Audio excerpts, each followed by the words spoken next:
moins une fois par semaine, je vois quelqu'un qui balance quelque chose par la fenêtre. Ouais, Et c'est hallucinant. ça, tu te dis, mais c'est pas possible en 2025 d'avoir un comportement. Même un mégot de cigarette, quoi. Quand on parle dans 10 ans, ce sera comme ça, qu'il faut prévoir des réserves foncières parce que le trait de côte il diminue. Enfin, c'est des choses que l'assainissement. Ben voilà, pourquoi le trait de côte il diminue? Parce que les mangroves diminuent, parce que les herbiers diminuent, parce que les récifs récifs coralliens diminuent. Mais en fait, en discutant avec des plongeurs qui se baladent dans la Caraïbe, quand tu vas plonger à Montserrat ou sur des îles où il y a très très peu de rejets d'assainissement, les coraux sont dans un état incomparable. Ils sont florissants et ils ne sont pas blanchis. Bonjour, bienvenue dans Régénération Caraïbe, le podcast de la transition écologique dans la Caraïbe. Aujourd'hui, nous partons au grand large sur une embarcation un peu différente de ce que vous pouvez connaître si vous êtes en dehors de la Caraïbe et des Antilles. Et ceux qui êtes aux Antilles, sans doute, vous connaissez, évidemment que vous connaissez. On s'embarque sur un canot avec un patron de canot, puisque ce n'est pas un capitaine, c'est un patron. Nous avons avec nous aujourd'hui Hugo Tellier, multi-vainqueur du Traditour Guadeloupe.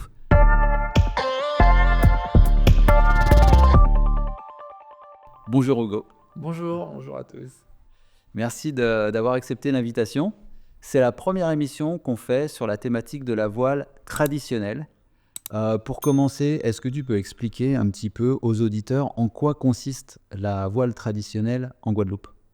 Alors la voile traditionnelle en Guadeloupe, aujourd'hui, elle est organisée autour du sportif, avec des épreuves que tu viens de citer comme le Traditour. Donc il y a un cheminement et une programmation sportive pendant toute la saison, qui commence en janvier, qui se finit en apothéose qui se finit le point culminant et le Traditour en juillet. Puis autour de ça, on a des courses dans les communes pour animer le territoire et faire vivre cette flotte. Et en fait, ces canaux, ils existent, c'est des canaux saintois. Oui. On les appelle les canaux saintois. Donc, ils ont été conçus au Cintre par les Saintois, qui étaient beaucoup bretons, on dit, qui ont importé ce savoir-faire, qui ont construit des canaux donc, pour se déplacer, pour aller pêcher, pour transporter les personnes, les marchandises entre les îles. Et c'est ce qui nous est resté en Guadeloupe comme moyen de locomotion en mer. Ces canaux avaient été un peu oubliés avec l'arrivée du moteur hors-bord dans les années 50-60. Et puis, fin des années 80-90, au tout début des années 2000, il y a un vrai élan qui est reparti pour les remettre à la mode. Donc là, il n'était plus question d'outils de travail, mais plus de faire revivre un patrimoine parce que c'en est un. Et puis c'est un sujet sportif, donc voilà. Super. Et donc toi, la question que je me posais, c'est que tu es né en Guadeloupe, tu as grandi ici. Tu me disais là un petit peu hors ligne que tu avais fait 5 mois en métropole et que ça t'avait vacciné. En hexagone, on dit maintenant. Est-ce que tu viens d'une famille de marins ? Comment est-ce que tu en es venu à faire de la voile ? Ouais, je suis un peu comme Obélix, par contre. Ok. Mon père est né en Hexagone. Il a grandi au Maroc et mon grand-père, pour le travail, est venu s'installer dans les années 70, juste avant la Soufrière, 75 je crois. Ah ouais, Ils d'accord. sont venus s'installer, ils travaillaient pour la cimenterie Lafarge. D'accord, Voilà. ok. Donc ils sont venus s'installer en Guadeloupe. Ils pratiquaient un petit peu la voile, mais sans prétention. Et puis en arrivant en Guadeloupe, mon père a 4 frères et une sœur. Et ils ont fait de la voile, beaucoup de voile, notamment à une école de voile que les plus anciens connaissent et qui n'existe plus aujourd'hui, presque sous le pont de la Gabarre, à Loricisque. D'accord. Mais qui était l'école de voile municipale, où sont passés Victor Jean-Noël, Claude Listoquet, Les grands noms de la les voile. grands noms de la voile guadeloupéenne. Et ils ont fait partie de cette génération. Et voilà, donc ça dans les années 80, 70-80, j'étais pas encore là. Et puis voilà, moi j'arrive, et mon père, quand j'ai 4-5 ans, avec ma mère, ils ouvrent une école de voile sur la plage de Viard à Petit-Bourg. Ok. Donc voilà, j'ai grandi dans le milieu, et pour autant, mais vraiment sans contrainte. J'ai 2 sœurs et un frère. Mhm. Et tout le monde a pratiqué, tout le monde a fait de la voile. Ma grande sœur en a fait beaucoup à un très bon niveau en catamaran. Puis après, pour des raisons professionnelles, elle a arrêté. Mais mon autre frère mon frère et ma petite sœur, ils en font, mais vraiment pour le plaisir et en loisir. On a chacun une trajectoire voile différente. Je suis celui qui a le plus continué. Voilà, donc c'est sans contrainte. Et puis, voilà, mais voilà, effectivement, depuis petit. Depuis petit, c'est ça. Et c'est ça qui fait que tu as été quand même 6 fois vainqueur du Traditour. C'est quand même assez exceptionnel. Alors après le Traditour, est-ce que tu peux nous expliquer un petit peu, parce que tu n'es pas tout seul, c'est une équipe, donc tu montes une équipe et vous allez, ce qui est particulier aussi, c'est que vous êtes impliqué dès la conception du bateau. Je te laisse nous expliquer ça. Oui, le Traditour, on a le Traditour qui est l'épreuve reine et autour on a la saison. Donc comment ça se construit? Déjà, le premier, c'est une recette, hein, c'est à faire le parallèle. Le premier ingrédient, c'est que c'est un sport collectif, contrairement je sais pas moi, à la planche à voile ou à l'optimiste, où là on est seul sur son bateau. Là c'est vraiment collectif. Donc le premier ingrédient, c'est de savoir s'entourer. De savoir s'entourer. Et nous, moi, j'avais le background voile parce que je fais de la voile depuis petit.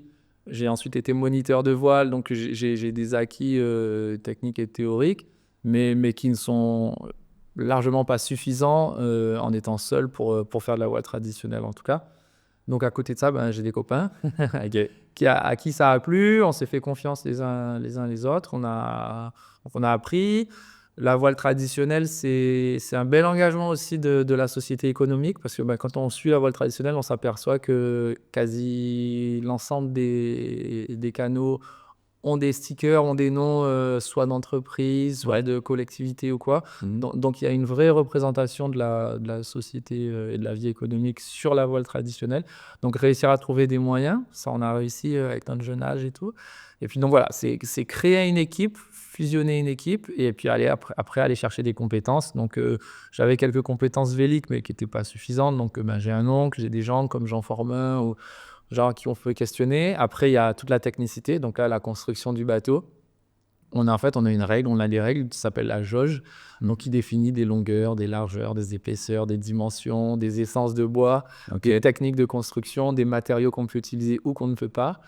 Donc tout ça à appréhender, à connaître, et puis après, faut mettre les mains dedans quand on se retrousse les manches, et puis on y va. Donc on a commencé avec du matériel qui était existant. On s'est fait la main dessus. On a beaucoup travaillé, ça j'aime à le souligner. On s'est beaucoup entraîné au début, quand on a lancé notre projet en 2015-2016. Et ça s'est transformé par une première victoire au Traditour en 2017 avec cette équipe de jeunes. Et c'était la première fois, en fait, la voile traditionnelle était tenue par les gros modants, c'est comme ça qu'on les appelle. Donc c'est Patrick Forbin, Jean Forbin, Claude Tellier. Les anciens. Les anciens, les Saint-Ouen, Dabriou, Bocage. Et ça, c'est des anciens qui ont connu la voile traditionnelle avant qu'elle ne soit que sportive. Ouais. Et en 2017, quand on remporte le tour, la moyenne d'âge à bord, ça devait être 24-25 ans. Et ça, c'était une vraie fierté. Et sur le podium, à côté de nous, il y avait Wilbon Marcelin de Sainte-Rose, qui est un pêcheur haïtien qui a appris la voile à Haïti et qui pourrait largement être mon père. Il y avait mon oncle aussi. Donc voilà, à côté, nous, on était là, mais ouais, c'est bon, on l'a fait. Donc non, c'était cool parce qu'il y a aussi une vraie transmission dans le processus. Ouais, c'est ça qui est beau à voir aussi, parce que c'est ancré dans l'histoire, comme tu l'as dit, mais c'est d'actualité puisque ça vit complètement aujourd'hui. Je me posais la question, est-ce qu'il y a des... alors, on en a parlé un petit peu tout à l'heure, mais il y a des règles de construction des bateaux. Moi, du peu que j'en savais, je sais qu'il y a des essences locales qui sont utilisées. On m'avait parlé du poirier, tu as parlé peut-être du mahogany blanc, c'est ça? Non, de l'acajou. L'acajou, ouais, ok. Et tu peux nous en dire un peu plus sur l'utilisation justement des matériaux locaux dans la construction, parce que traditionnellement, c'était uniquement ça. Oui, traditionnellement, il y avait beaucoup moins d'imports à l'époque, donc on faisait avec ce qu'on avait sous la main.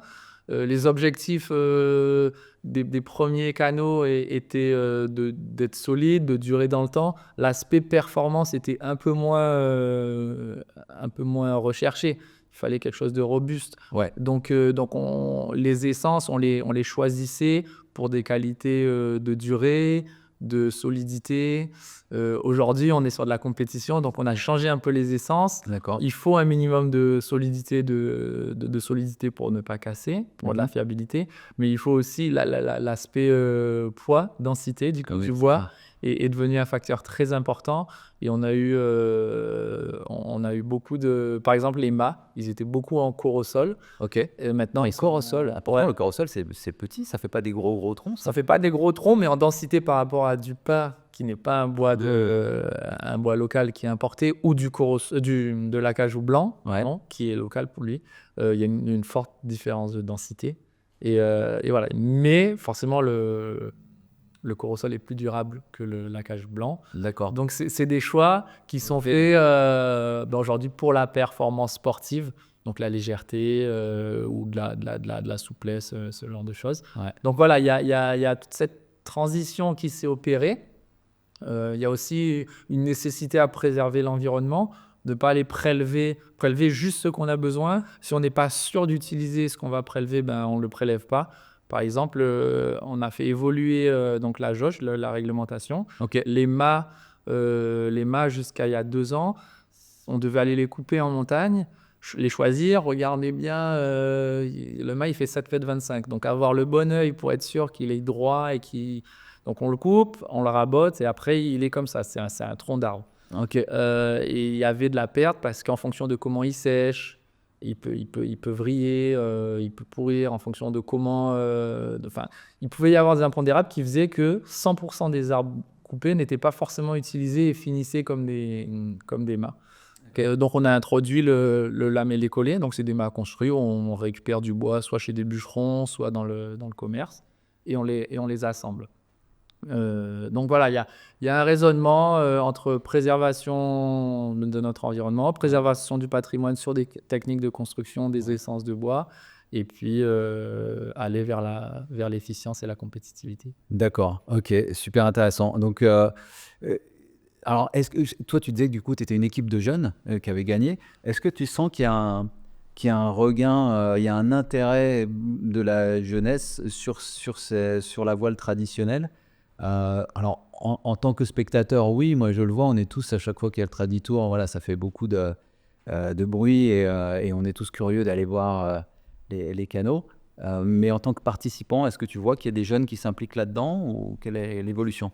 Oui, clairement, il y a déjà des initiatives depuis les années 2000. Victor Jean-Noël avait lancé ça, ils avaient construit des mini canaux et qui naviguent encore aujourd'hui. Ils ont été reproduits. Donc, il y a des petites embarcations de voile traditionnelles qui circulent notamment à la NASA à Sainte-Anne. La NASA, c'est pas la NASA. Non, c'est pas la NASA, c'est Houston, je crois. Ouais. Non, c'est la NASA de Sainte-Anne, l'Aventure Nautique de Sainte-Anne, qui est le club organisateur d'ailleurs du Traditour, où ils ont ce fort axe qui mériterait d'être multiplié sur le territoire. Mais il y a de plus en plus de jeunes, effectivement, qui pratiquent la voile traditionnelle. En 2025, le Traditour a été gagné par donc, Jonas Astorga, qui est quelqu'un de ma génération. On n'est plus les plus jeunes, mais on est quand même une génération qui n'a pas connu le lancement de la voile traditionnelle. D'accord. L'année d'avant, c'est Jean-Félix il y a 2023, c'est Jean-Félix Forbin qui gagne, qui est encore un peu plus jeune que moi, qui est le fils de Jean Forbin. Okay. Donc on voit qu'il y a une transmission depuis plusieurs années. Il y a le cousin de Jean-Félix, Marc, qui navigue bien. Enfin, il y a pas mal de générations. Il y a Steven Foy, Darry Garçon, des Saint-Ouen aussi qui sont de notre génération, quoi, la deuxième génération. Donc non, ça se rajeunit. On voit que les flottes se rajeunissent et un intérêt grandissant. Ouais. Okay. On voit franchement une hétérogénéisation de la flotte avec de plus en plus de femmes. Il y a 7 équipages féminins entièrement féminins. Ouais. Il y a des équipages mixtes. Ouais.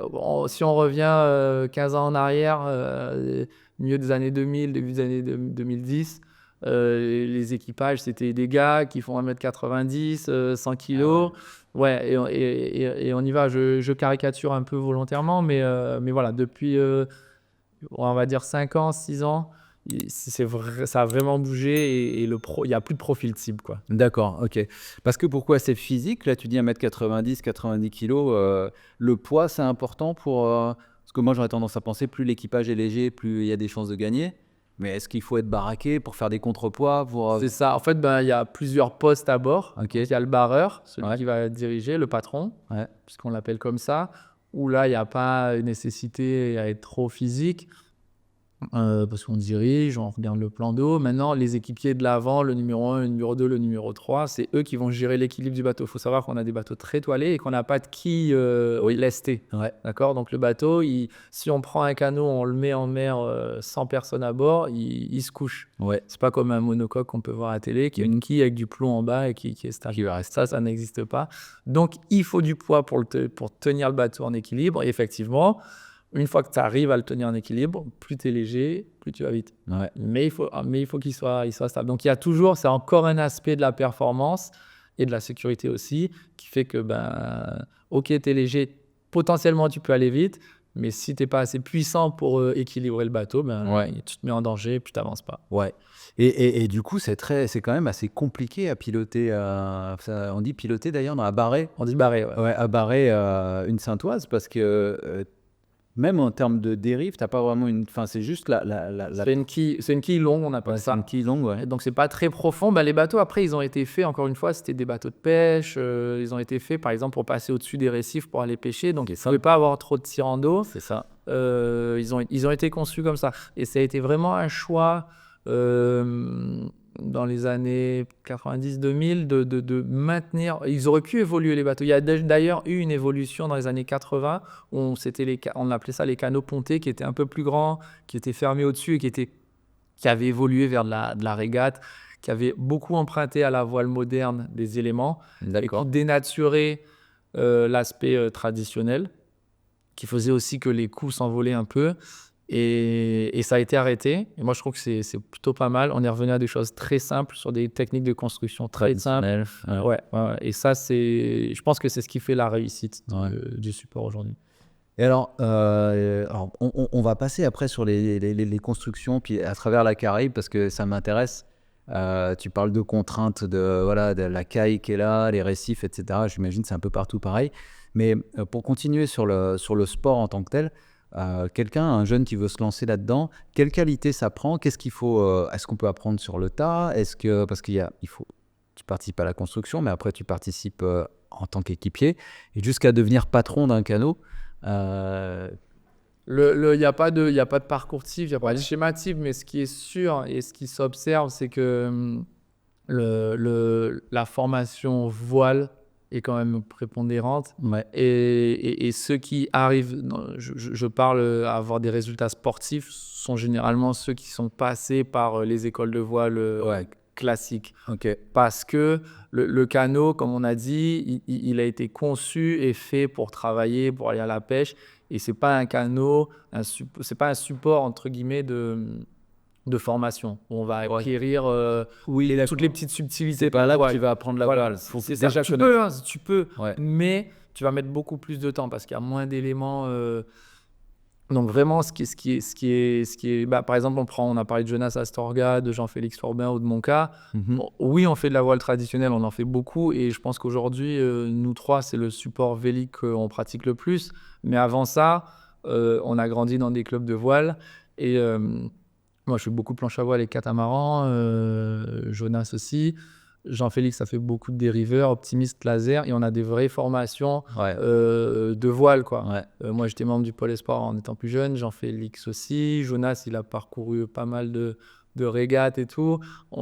Il faut quand même cette formation, mais l'un n'exclut pas l'autre, quoi. C'est pas parce que tu fais de la voile en club, sur un support entre guillemets de voile moderne, de voile légère, catamaran, laser, que tu peux pas faire de la voile traditionnelle. C'est vraiment un complément, l'un apporte à l'autre, mais c'est vraiment ce qui fait la différence. D'accord, ok. Et alors, du coup, je me posais la question, est-ce que ça se pratique de manière on va dire, ludique, en dehors de la compétition? Est-ce qu'il y a des gens qui ont leur petit bateau de voile trad et qui se font leur sortie d'équipe comme ça? Ou est-ce que c'est majoritairement dans le cadre, Alors, oui, les, je n'ai pas connaissance de cas de quelqu'un qui allait acheter un canot pour aller se faire des petits trips sans participer aux compétitions. D'accord. Tous ceux qui ont fait construire des canots neufs, en tout cas, c'est parce qu'il y a un projet. Bon, parce qu'il y a un coût aussi, Ouais, et que le coût, mais en général, tu trouves un partenaire qui finance le canot, et du coup, en échange, il faut de la visibilité sur les épreuves. ouais. Maintenant, ou du monde qui va faire de la balade en canot, oui, ça existe, mais voilà, ça nécessite un minimum d'engagement physique sur le canot. On peut emmener, par exemple, sur Octobre Rose. La NASA, encore le club à Sainte-Anne, organise une manifestation autour de la thématique, donc Octobre Rose. Et on embarque volontiers Des novices? des novices. Ouais. Ok. Mais on en embarque 1, 2, 3 en fonction des conditions. Et mais avec du monde confirmé, quoi. Ouais. C'est pas un bateau où tu peux partir juste un patron et partir avec que des novices, faire une balade. Enfin, en fonction des conditions, tu pourrais. Ouais. C'est pas le support le plus adapté. Et alors là, tu parles de conditions parce que moi, je suis régulièrement sur les plages, comme beaucoup, je pense, de gens qui vivent ici. Et je vois notamment au Gosier des embarcations qui s'entraînent, etc., les week-ends. Parfois, c'est chaud. Il y a du vent, il y a de la houle. Comme tu dis, c'est pas forcément stable comme embarcation. Ça m'est arrivé d'aller aider un équipage qui était proche de s'écraser contre une digue, et on est parti avec 3 amis. Ok. Bon, ils s'en seraient sortis quand même. Mais j'ai réalisé là à quel point l'embarcation, elle était pas facile, même comme un 420 ou un dériveur qui est super léger et qui peut en 2 secondes. Est-ce que toi, tu as eu des moments de frayeur comme ça dans des traversées, dans des conditions spécialement dures En canot, on n'a jamais eu de. Enfin, pour ma part, moi, Ouais. je touche du bois. Hein. J'ai pas eu de moment de gros doutes ou parce que on prévoit nos navigations, on s'organise pour.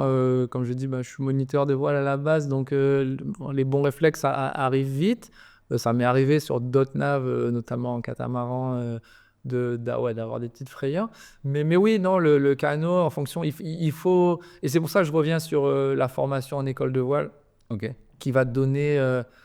En école de voile, ça peut, peu importe le support, mais qui va te donner du recul et une expertise sur l'analyse de la météo, le choix des zones de navigation, le choix du matériel et ainsi de suite. Et ça, c'est un vrai boost, en fait. Plus on aura du bagage, plus on pourra s'amuser facilement. Ouais. Quoi. Et on va pas se mettre en danger, on va pas mettre en danger les gens qu'on fait venir. Et ça, c'est quelque chose, je pense, c'est un vrai message qu'on tend à transmettre, qu'on transmet. Il faut avoir du bagage. On va pas en mer. Il faut avoir du bagage pour aller en mer parce que, comme tu dis, hein, ça peut aller très vite. Les canots, il faut savoir que les canots, ils ont une évolution majeure par rapport à ce qui était fait traditionnellement. C'est qu'il y a des caissons étanches, donc à l'avant et à l'arrière, qui permettent au bateau, même quand il chavire, il se remplit d'eau, mais il coule pas. Ah, ok. Quand ils avaient relancé l'affaire au début des années 2000, il n'y avait pas les caissons. Donc le bateau, une fois qu'il avait chaviré, il coulait pas parce que ça reste du bois qui flotte, mais tu pouvais pas le redresser et repartir. Il fallait revenir à terre avant un batteur moteur et ainsi de suite. Là, en termes de sécurité, on a quand même passé un step. Maintenant, caisson ou pas caisson, si on s'écrase sur une digue, on s'écrase sur une digue. Il y a une dizaine d'années sur un Traditour, il y a un patron qui est émérite, Harry Mariette, qui a eu une mauvaise manœuvre, enfin, il y a eu plein de petites circonstances qui sont cumulées, et alors que c'était un bon patron.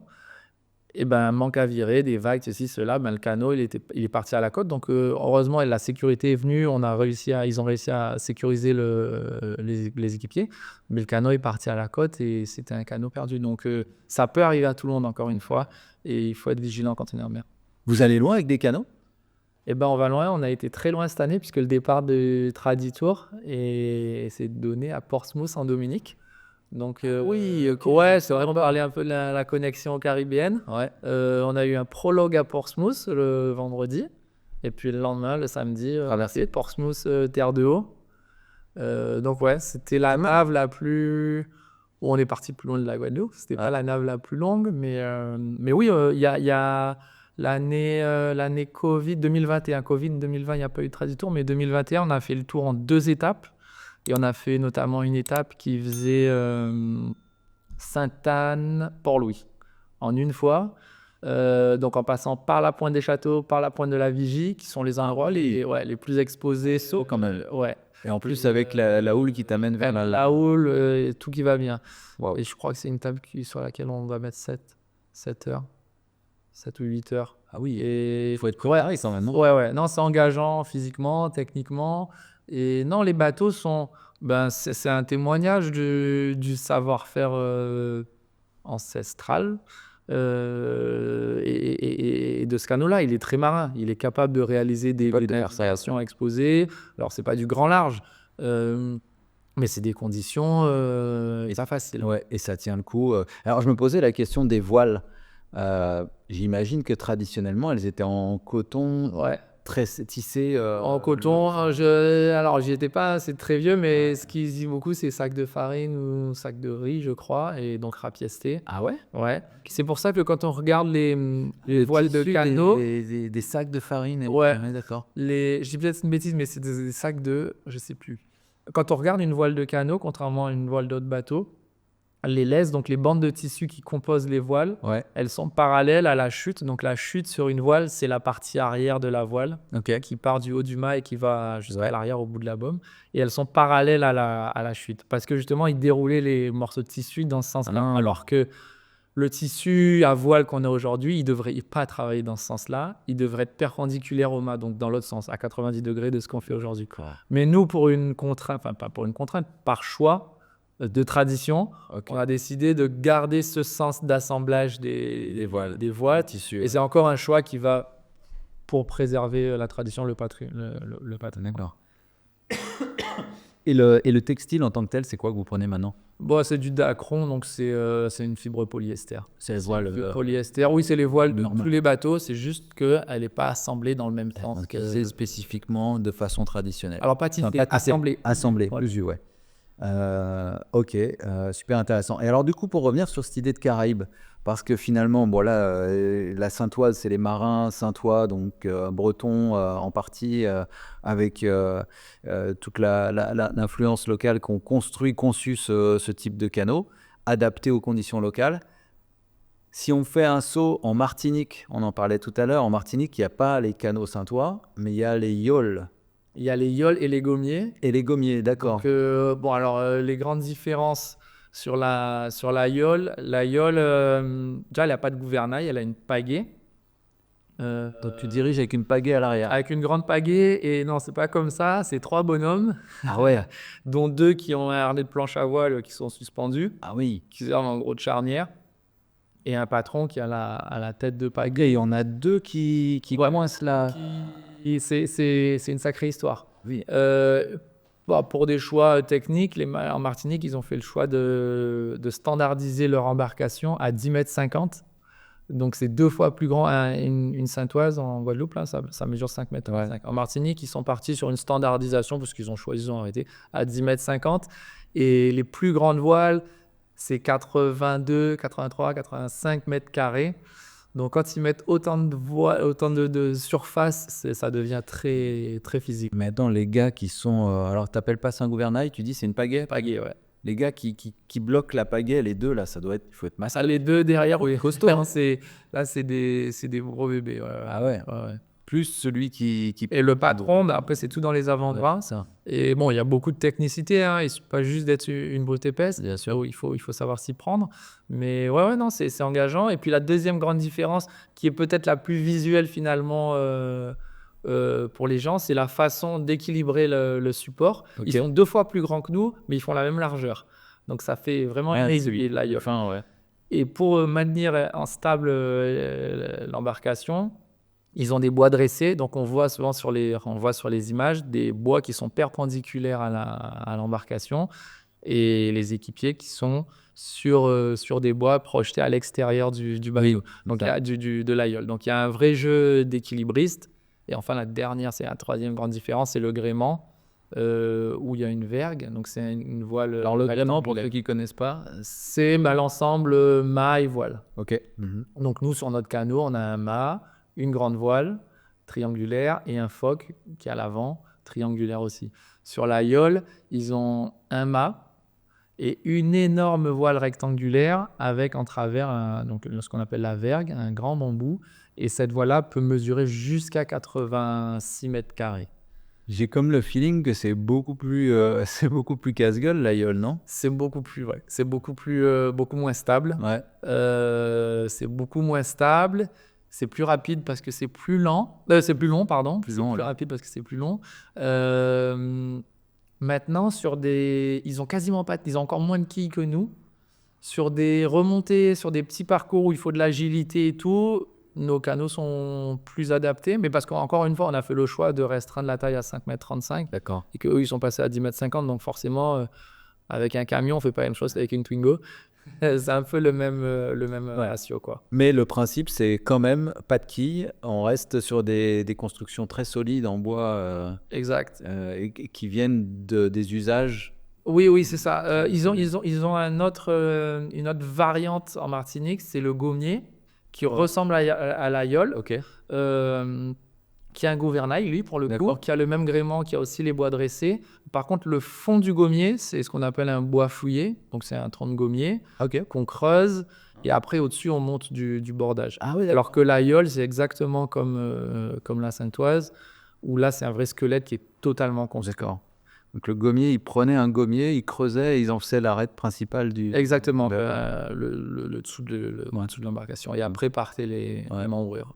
Waouh, intéressant.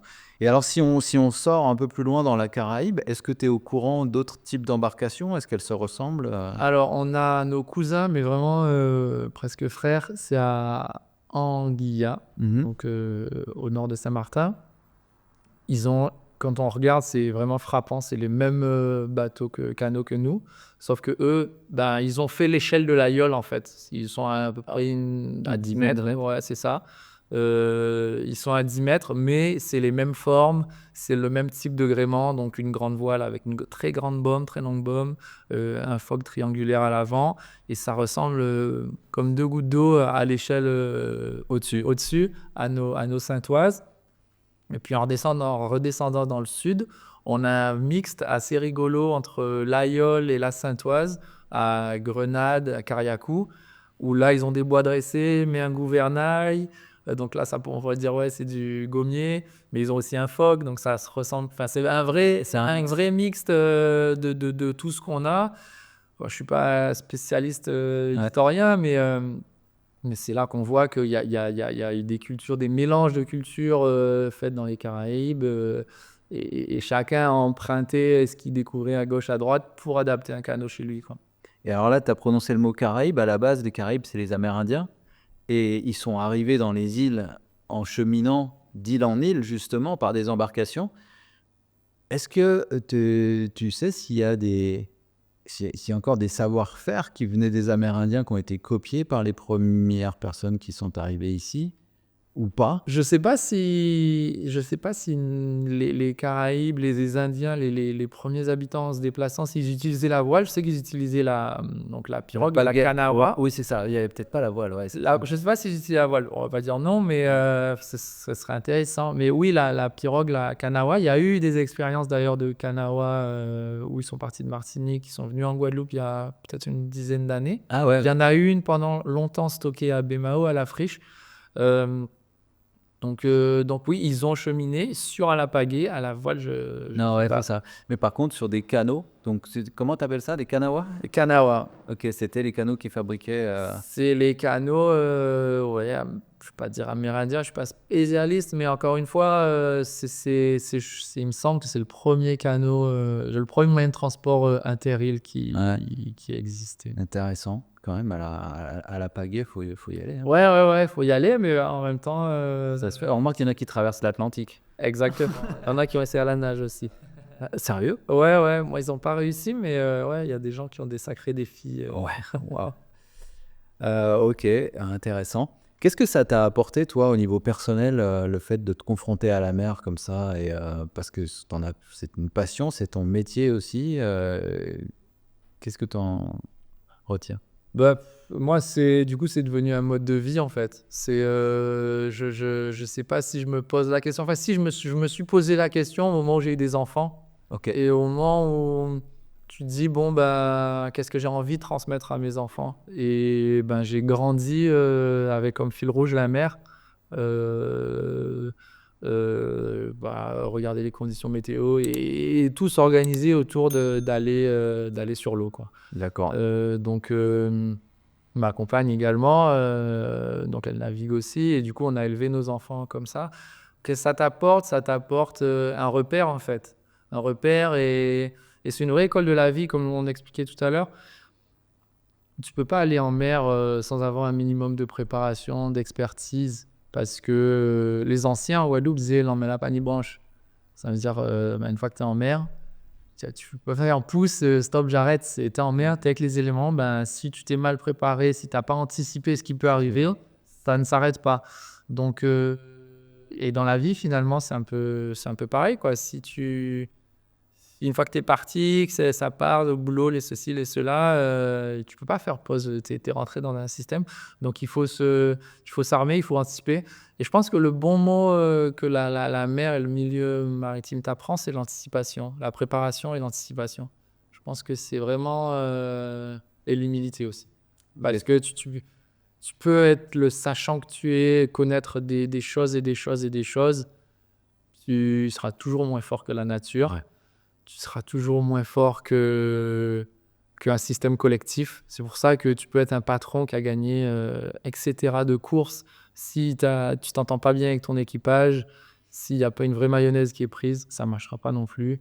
Donc non, ouais, je pense l'humilité et l'anticipation à la préparation. C'est intéressant. Moi, ça résonne avec moi sur l'entrepreneuriat parce que c'est pareil, quelque part, il faut te préparer et puis ton équipe. Ouais, Si la mayonnaise prend pas, comme tu dis, ça ne partira pas très loin, hein. peut-être on va plus vite, mais c'est sûr, on va pas plus loin. Ouais, non, c'est sûr. C'est sûr. Ok, super intéressant. Et alors, je me posais la question parce que toi, du coup, ça fait quand même, quoi, on va dire 30 ans que tu es sur l'eau. Bah, j'ai 34 ans et ouais, ça fait 30 ans. Ouais. 30 ans que tu es sur l'eau, quoi. Depuis que tu marches quasiment, tu es sur un bateau. Est-ce que tu as vu des évolutions sur nos côtes et sur le milieu marin en étant sur la mer très très régulièrement? Qu'est-ce que tu as observé? Bah, le premier changement et que tout le monde observe, même sans être sur l'eau, c'est l'arrivée des sargasses. Quand on sait que les sargasses, c'est pas quelque chose de normal, c'est un dérèglement qu'il y a eu, un mouvement de courantologie qui devait pas y avoir qui s'est produit. Les sargasses se sont diffusées, se sont retrouvées dans un milieu près de l'équateur très favorable pour elles. Elles y sont bien, elles se multiplient et du coup, elles nous arrivent dessus. Donc il y a les sargasses, il y a le trait de côte à plein d'endroits qui recule, qui diminue. Euh, on voit les coraux, par exemple, je surfe aussi, on voit le blanchissement des coraux. C'est ces choses-là. Et là, on sait que nous, humains, on a un impact direct sur cet environnement. Moi, je travaillais à Viard, sur la plage de Viard, à l'école de Walcataraï pendant presque 10 ans.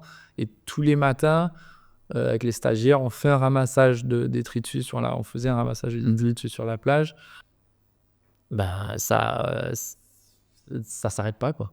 On continue tous les jours, tous les jours, tous les jours. Donc, je pense qu'il y a une vraie prise de conscience générale à avoir. On le dit, hein, mais et puis c'est pas juste à notre échelle, oui, c'est sûr, puisque quand on va marcher à la Soufrière, quand on va à la rivière, quand on va à la plage, on trouve des déchets là qui viennent de chez nous. Mais c'est aussi quand on est en bord de mer, on ramasse des déchets, tu regardes l'étiquette, ça vient d'Afrique, ça vient d'Europe, ça vient de la Caraïbe, ça vient. Donc c'est vraiment une prise de conscience générale qu'il faut qu'on ait. Faut pas être défaitiste, mais c'est vrai que là, on arrive à un moment où tu te dis, bon, ben, on est en 2025, il n'y a jamais eu autant de prévention. C'est des sujets qu'on entend tous les jours. Ouais. Et c'est vrai, je pense, on est tous dans nos voitures tous les jours et moi, peut-être pas tous les jours, mais au moins une fois par semaine, je vois quelqu'un qui balance quelque chose par la fenêtre. Ouais, Et c'est hallucinant. ça, tu te dis, mais c'est pas possible en 2025 d'avoir un comportement. Même un mégot de cigarette, quoi. Ouais. Ben non, parce que le mégot, ben, il va soit finir à la mer, soit c'est un oiseau qui va le manger, c'est ceci, c'est cela, ou un poisson, un truc, toi tu vas manger. Enfin, même si tu le fais pas pour les autres, fais-le pour toi. Ouais. Tu vas manger le poisson qui aura mangé du microplastique. Donc voilà, il y a tous ces sujets-là. On va pas parler de l'assainissement, mais on a beaucoup de...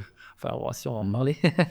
On a beaucoup de problèmes d'assainissement en Guadeloupe. Ça finit où? Ça finit dans la mer. Donc, toi, le blanchissement des coraux, on en a C'est parlé. beaucoup lié à ça. La diminution des herbiers, ben, c'est aussi ça. Donc, je pense qu'il faut qu'on peut plus se cacher. Ouais. Il faut qu'on y aille. Et tu vois, récemment, j'étais à une assemblée avec le conseil régional pour le schéma de mise en valeur de la mer.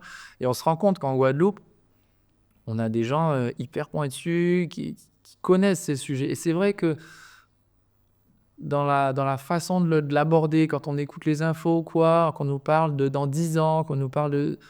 On a du mal à se dire, mais... Alors qu'en fait, c'est des choses... C'est pas abstrait, c'est des choses très concrètes. Quand on parle dans 10 ans, ce sera comme ça, ce sera comme ça. Qu'il faut prévoir des réserves foncières parce que le trait de côte il diminue. C'est des choses que l'assainissement, ben voilà. Pourquoi le trait de côte il diminue? Parce que les mangroves diminuent, parce que les herbiers diminuent, parce que les récifs coralliens diminuent. Donc forcément, la mer est de plus en plus agressive avec notre... Donc c'est un cercle et il faut que tous on s'y mette. Donc tous, c'est la population, en faisant attention à ce qu'elle produit comme déchets, à ce qu'elle rejette, les pouvoirs publics, chacun dans sa mission, avec l'assainissement, avec les réserves foncières qu'il faut avoir, et ainsi de suite. Nous, on fait un gros travail avec le bureau d'études Philao là, sur l'assainissement. Et en fait, on a en moyenne, en Guadeloupe, 80% des mini-stations d'épuration. Donc, je ne parle pas des grosses qui traitent les eaux de toute une ville, mais celles qui traitent les eaux d'une petite résidence ou qui sont HS. Qui sont inopérantes. Et ça veut dire quoi? Ça veut dire qu'en gros, ça veut dire qu'en gros, elle rejette une eau qui n'est pas traitée. Et ça part dans les ravines, ça arrive dans la mer. Et tu parlais de l'impact sur les coraux, mais alors il y a aussi l'impact du réchauffement de la température, etc. Mais on se demande toujours c'est quoi qui compte le plus. Est-ce que c'est la qualité de l'eau parce qu'on rejette des polluants et des eaux usées, ou est-ce que c'est la température? Mais en fait, en discutant avec des plongeurs qui se baladent dans la Caraïbe, quand tu vas plonger à Montserrat ou sur des îles où il y a très très peu de rejets d'assainissement, les coraux sont dans un état incomparable. Ils sont florissants et ils ne sont pas blanchis. Donc, c'est clairement, je pense, l'impact numéro 1, c'est effectivement l'assainissement, le rejet sur ces barrières-là. Et c'est juste pas normal. Il y a des choses contre lesquelles on ne pourra pas lutter. C'est Jean-Marie Flower, je crois, on l'a reçu ici, ouais. Ben voilà. Et justement, il nous parlait sur le SMVM de la courbe de la montée des eaux sur les 15 derniers millions d'années. C'est énorme, Okay. Ouais. Mais la courbe, elle est comme ça. Et c'est que depuis 2000 ou 3000 ans où la courbe est très, très horizontale, en fait, que l'eau monte finalement très peu. Ouais. Nous, ça nous paraît beaucoup, mais elle va continuer à monter. Et il expliquait que Groenland et Antarctique Sud, c'est très instable, donc ça va continuer à monter. Donc ça, on ne peut pas se battre contre. Ouais. Maintenant, les stations d'épuration, oui, on peut se battre. La préservation des mangroves, oui, on peut se battre. Donc, les plastiques, comme tu le dis. Voilà, les leviers qu'on a, il faut qu'on les utilise parce qu'on sait qu'il va y avoir une modification. Donc, si ce que nous, on peut faire, on ne le fait pas, mais il ne faut pas compter sur la nature pour le faire pour nous, puisqu'elle est plutôt en mauvais état en ce moment. Ouais, ok. Excellent. Qu'est-ce que tu imagines si on se projette dans le futur? C'est vrai que ça. Ouais. Mais dans ton activité, la voile, dans 20 ans, comment tu l'imagines? Le rêve, la question qu'on me pose le plus en tant que sportif pratiquant de voile, c'est Hugo, pourquoi tu fais pas la route du Rhum? Ok. Ou une autre course. Et moi, tu vois, on a parlé de la Yole tout à l'heure. Si j'ai, alors ça peut paraître très un manque d'ambition peut-être. Moi, je dis, mais je préfère aller faire le Tour des Yoles, que j'ai déjà fait, mais aller gagner un jour le Tour des Yoles. Pourquoi pas avec un équipage de Guadeloupe? Mais parce que je trouve que l'impact, enfin, quand tu es là au quotidien, les gens se sont appropriés, la population s'est appropriée ces supports, que ce soit la Saintoise ou la Yole, enfin, c'est donner du plaisir aux gens à vivre avec la mer. Et on voit une vraie évolution sociale en Guadeloupe où c'est vrai que la mer, c'est pas le meilleur copain. On connaît l'histoire, comment les Guadeloupéens sont arrivés ils sont arrivés en Guadeloupe et c'est vrai qu'il y a eu une fâcherie un problème avec la mer. Il est en train de se gommer par plein d'initiatives diverses. La voile traditionnelle en est, les écoles de voile en sont. Mais voilà, c'est continuer à ouvrir et à doper